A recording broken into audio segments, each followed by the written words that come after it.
Welcome friends. तो चलो शुरू करते हैं।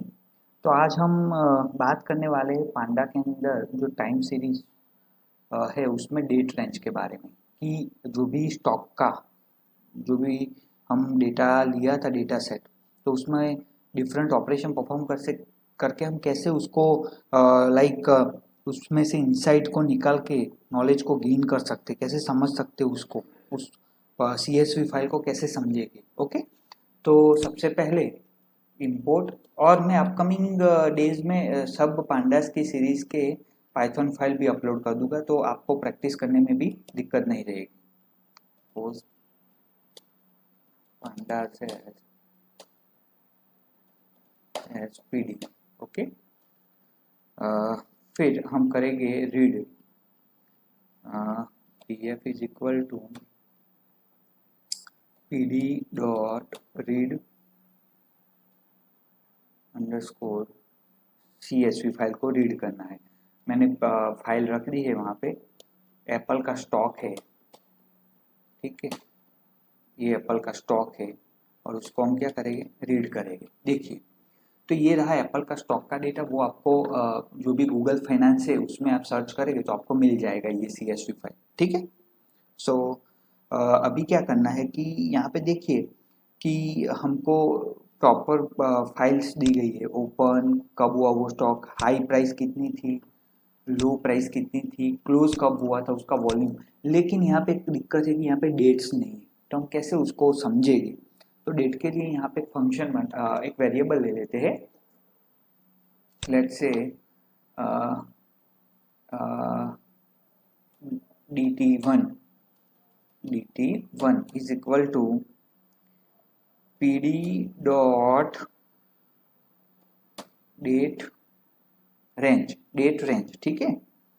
अभी डेट रेंज में लिखेंगे कि स्टार्ट कौन सी डेट से करते हैं, कब कब कौन सा स्टॉक, तो उसकी चर्चा करेंगे।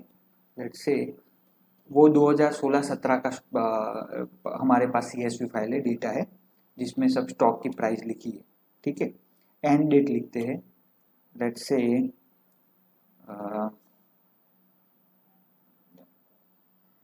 5। ये क्या है, सबसे पहले ये समझ लेते हैं। तो सॉरी, ये 6 है ना, तो यहाँ पे 6 यानी कि जनवरी फरवरी मार्च अप्रैल मई जून, जून की बात हो रही, 1/6/2017, 30/6/2017 यहाँ पे, ठीक है। तो यहाँ पे हमको कौन सा डेटा चाहिए, तो हम उसके बारे में देखेंगे। बी बी यानी बिजनेस डे पे, यानी कि वीकेंड में जो सैटरडे संडे आते हैं उनको कंसीडर नहीं करेगा, ओनली बिजनेस डे का डेटा होगा। और ये पांडा पे ऑपरेशन परफॉर्म होगा, डेट रेंज, ठीक है। तो वो बात आपको याद रखनी पड़ेगी। तो यहाँ पे कुछ एरर आ रही है, DF1 is not defined. Okay, तो उसको पहले समझ लेते हैं। ओके, DF1 यानी कि उसको पहले वीकेंड कुछ नाम अलग देते हैं। नो, कुछ प्रॉब्लम हो रहा है। इनपुट इन module track most recent call. Okay, PD यानी डी, ओके, DF को लेना है। सॉरी सॉरी सॉरी, ओके, यहाँ पे DF1 है, नाम अलग दिया है। ओके, इसीलिए। तो यहाँ पे देखिए 1/6, 2/6, फिर 3 और 4/6 पे कुछ भी नहीं है, तो हम यहाँ पे देख लेते हैं कि आखिर क्या है। 3 और 4 नहीं है, फिर 5 है, 6 है। ओके,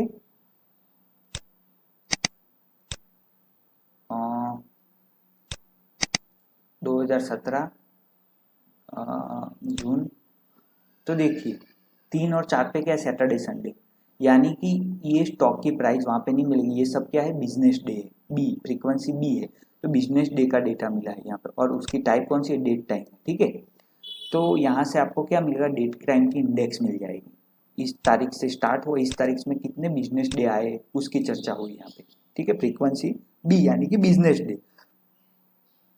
अभी आप यहाँ पे दूसरा भी लिख सकते हो, डी लिखेंगे तो उस डे का इंफॉर्मेशन मिलेगी, वीक लिखेंगे, डब्ल्यू लिखे तो वीक की इंफॉर्मेशन मिलेगी, एच लिखेंगे तो आवर्स की इंफॉर्मेशन मिलेगी। ओके, तो आप ऐसे कर सकते हैं। यहाँ पे वीकेंड एक्सक्लूडेड है, ठीक है। आगे बढ़ते हैं, df dot set, df dot set, index को सेट कर देते हैं। क्या इंडेक्स सेट कर देते हैं?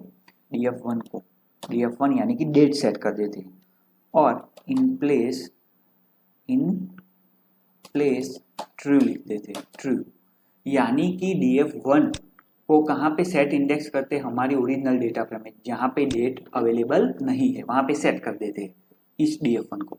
इन प्लेस ट्रू यानी कि reflection in the original data frame हो जाएगा। इन प्लेस ट्रू लिखेंगे तो नई डेटा फ्रेम क्रिएट नहीं होगी, उसमें डेटा नहीं होगा, जो भी एग्जिस्टिंग है उसमें डेटा मीन्स रिप्लेस हो जाएगी, ये रिफ्लेक्ट होगा वहाँ पे, ठीक है। तो ये बात का ध्यान रखना आप लोग, ठीक है। अभी देखते हैं df1, अरे df1 नहीं, df, सॉरी। तो देखिए यहाँ पे अब तक इंडेक्स में कुछ नहीं था, अभी इंडेक्स क्या सेट कर दी है? df1 यानी कि डेट्स। तो हमको 1 2 5 सबका डेटा मिल गया, अप टू ये मेरा जून मंथ का पूरा स्टॉक का प्राइस है एप्पल का, ठीक है। देखिए 1/6 से चालू करते 30/6 तक, ठीक है। तो ऐसे आप उसको सेट कर सकते हैं, ठीक है। आगे बढ़ते हैं, उसको प्लॉट करना है मेरे को, तो मैटप्लॉटलिब इनलाइन, ओके। अभी क्या प्लॉट करना है मेरे को? क्लोजिंग प्राइस प्लॉट करनी है, तो df dot close dot plot, plot function है यहाँ पे, प्लॉट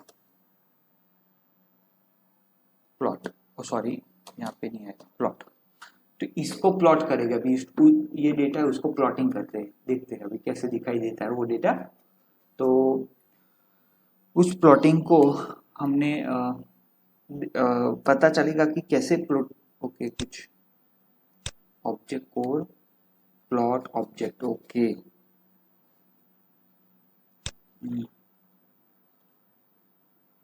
मैटप्लॉटलिब आ गया, प्लॉट से ओनली ऑब्जेक्ट क्रिएट हुआ।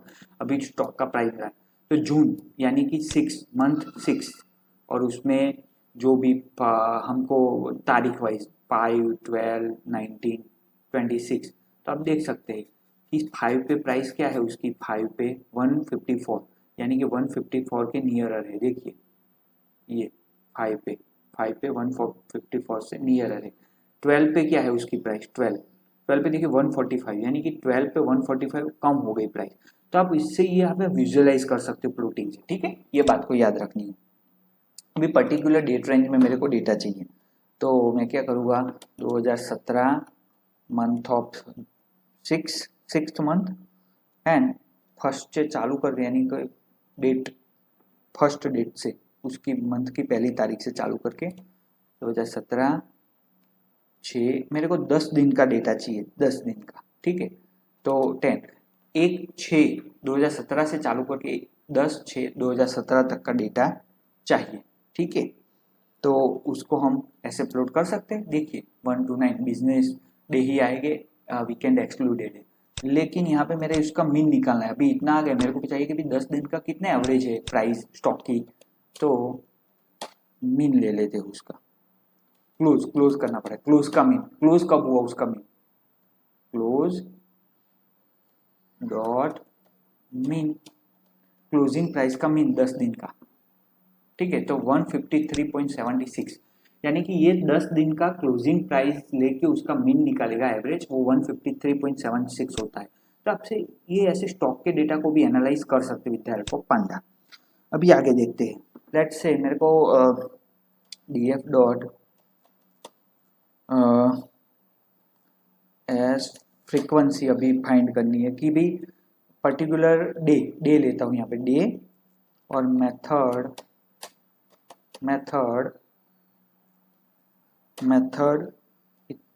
फिर मेथड ले लेते हैं, यानी कि ये क्या करेगा। तो दोस्तों यहाँ पे बहुत याद रखने की बात है कि हमको पता है कि हमारा 3 4 फिर यहाँ पे 10 11 ऐसे डेज पे ओपन हाई लो क्लोज कुछ वॉल्यूम या कुछ डेटा नहीं आता है, क्योंकि वो बिजनेस डे में कंसिडर नहीं होते। वो क्या होते हैं कि उस दिन पे ट्रेडिंग और सब बंद रहता है स्टॉक में। तो उसके लिए एवरी डे का हमको डेटा चाहिए, तो हम क्या करेंगे उसको अभी मेरे को 3 और 4 का डेटा चाहिए, तो वो क्या करेगा आगे का डेटा फॉरवर्ड कर आगे का डेटा ले लेगा। तो मेरे को 3 और 4 में ये 2 तारीख का डेटा फॉरवर्ड करवाना है, तो मैं क्या करूँगा डी और यहाँ पे लिखूंगा एट्रीब्यूट आते मेथड पेडिंग करके pad is equal to pad, यानी कि वो उससे फिल कर देगा। ठीक है, carry forward the prices on the weekend, simple. देखिए तो 1 2 3 4 का डेटा नहीं था, अभी आ गया, लेकिन ये कौन सा प्राइस ले रहा है सेकंड का, क्योंकि वो कैरी फॉरवर्ड जहां जहां भी हॉलीडे हो गए वहां पे कैरी फॉरवर्ड कर लेगा डेटा। देखिए ये ठीक है, तो ऐसे भी हो सकता है। अभी मेरे को ऐसा चाहिए डे वाइज नहीं चाहिए, डे वाइज नहीं चाहिए, वीक वाइज चाहिए, तो यहाँ पे डब्ल्यू कर दूंगा, तो वीक वाइज यानी कि 4th 11 सोमवार या कुछ भी जो भी वीक स्टार्ट होता है उससे लेके 4 दिन का, क्योंकि एक मंथ में 4 वीक आते हैं तो उसका डेटा मिल गया। ठीक है, अभी मेरे को आवर्स का डेटा चाहिए, मीन्स इंडिविजुअल आवर्स का, 1 तारीख को 2 तारीख को अप टू 30। देखिए 697 अप्रोक्सीमेट 700 रोज एंड 5 कॉलम्स। तो ऐसे भी आप उसको इवोल्यूट कर सकते हैं। ठीक है, अभी लेट्स से मेरे को कुछ अलग प्ले करना है इसके साथ। Let's say df1 is equal to pd dot date range. ठीक है, अभी डेट रेंज देते हैं इसको, स्टार्ट देते हैं उसको 2017। ठीक है, स्टार्ट डेट है वो इस डेट से स्टार्ट होगा, इसका मतलब क्या हुआ इस डेट से स्टार्ट होगा, लेकिन कब तक, तो पीरियड दे सकते हैं यहाँ पे, क्या दे सकते हैं पीरियड, कितना period is equal to let's say 80। तो अप टू 80 तक 80 इटरेशन तक वो डेटा मेरे को देगा, लेकिन उसकी फ्रीक्वेंसी क्या है बिजनेस डे की, 78 बिजनेस डे, यानी कि इस तारीख से स्टार्ट कर सके 80 डेज तक बिजनेस डे का डेटा मेरे को मिलेगा। इसका मतलब ये है। ओके, कुछ एरर आ रही है, देख लेते हैं क्या प्रॉब्लम है। ओके, यहाँ पे फॉर्मेट में कुछ गलती कर दी है। ओके, यहाँ पे कुछ प्रॉब्लम यहाँ पे।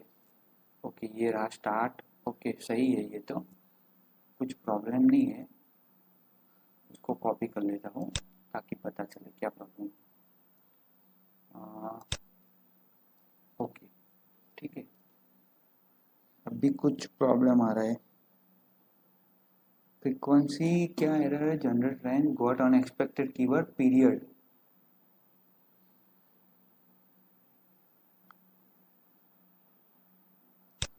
ओके, पीरियड्स, ओके गलत था। ओके, तो अभी इसमें स्टोर हो गया और df1 को प्रिंट करवा देते हैं। तो देखिए यहाँ क्या हो रहा है, 6 से चालू होके अप टू 80 बिजनेस डे तक डेटा आएगा। यहाँ पे मैं बदल दूंगा, एक कर दूंगा, तो यहाँ पे कहाँ से आएगा 1 से चालू किया अप टू 80 डे, यहाँ से चालू करके 80 बिजनेस डे तक मेरे को डेटा मिलेगा स्टॉक का। ठीक है, तो ऐसे भी हम कर सकते हैं, B for business day, W for week, D for day, H for hours. तो आप ऐसे भी इसमें इम्प्लीमेंट कर सकते हो। भी आगे देखते हैं कि लेट्स से एक इंपोर्ट numpy एज np, मेरे को रैंडम नंबर जनरेट करने, np डॉट रैंडम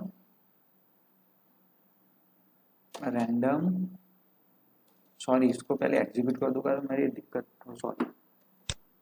ओके, ये हो गया। अभी यहाँ पे क्या करूँगा, np इज इक्वल टू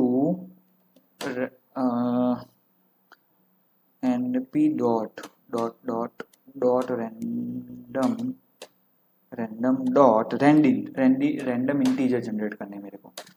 कैसे, 1 to 10 को लेकर लेंथ कितनी लेनी है मेरे को, अप टू df1 तक की लेंथ लेनी है, 80 की लेंथ लेनी है यहाँ पे। ठीक है, ये नंबर जनरेट कर देगा।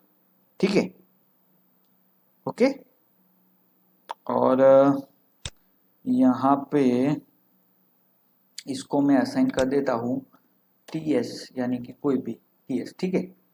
अभी देखते हैं TS dot head.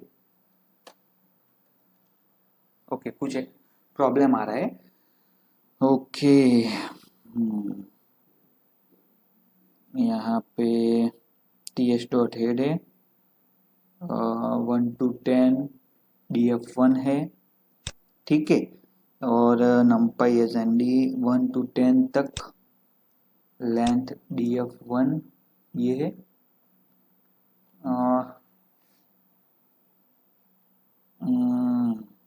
Okay, index उसकी, ओके ये है। numpy has no attribute head, उसमें हेड नहीं है। ओके, टीएस है यहाँ पे,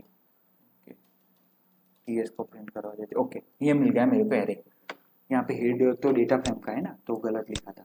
तो देखिए, तो यहाँ पे क्या है, फॉर 3 अप टू 80 नंबर तक मेरे को क्या यहाँ पे हुआ कि यहाँ पे मेरे को इस लेंथ में 1 to 10 तक 80 नंबर जनरेट कर दिए, ठीक है। इसको असाइन कर दिए 1 to 80 तक रैंडम नंबर जनरेट हो गए मेरे पास, ठीक है। तो ये इसका एक फायदा है कि आप रैंडम नंबर जनरेट कर सकते हो। और अभी आप दूसरा ऐसे भी क्या लाइक कर सकते हो कि उसको इंडेक्स दे देते हैं, और आप उसको इंडेक्स की मदद हेल्प से रिकॉर्ड को फैच भी आई थिंक कर सकते हो। तो उसके लिए भी हम देखते हैं, लेकिन ऐसे आप 80 नंबर रैंडमली जनरेट कर दिए, ठीक है। तो अभी हम दूसरा क्या करेंगे कि लेट्स से कि मेरे को डेटा चाहिए अभी। तो डेटा के लिए इंडेक्स में क्या ले लूँगा, एलएनजी को इंडेक्स ले लूँगा। मीन्स जो डेटा फ्रेम है मेरी, उसको मैं क्या ले लूँगा, एज एन इंडेक्स ले लूँगा, ठीक है। तो उसके लिए भी मेरे को डेटा मैं कर सकता हूँ क्रिएट। और अभी तो हमको इसका तो पता ही है, df1 डॉट हेड लिखेंगे तो क्या होगा, डेटा में ऑब्जेक्ट है नो एट्रीब्यूट हेड। इसका भी एट्रीब्यूट है नहीं, क्योंकि ये भी क्या है, डेट रेंज, ठीक है। तो df था हमारा, तो ये तो हमको पता है ये क्या है, ठीक है। तो ये हमारा पूरा रिकॉर्ड हमको बताएगा। तो आई थिंक आपको पता चल गया कि कैसे ये काम करता है। So this is all about this lecture. Thank you so much.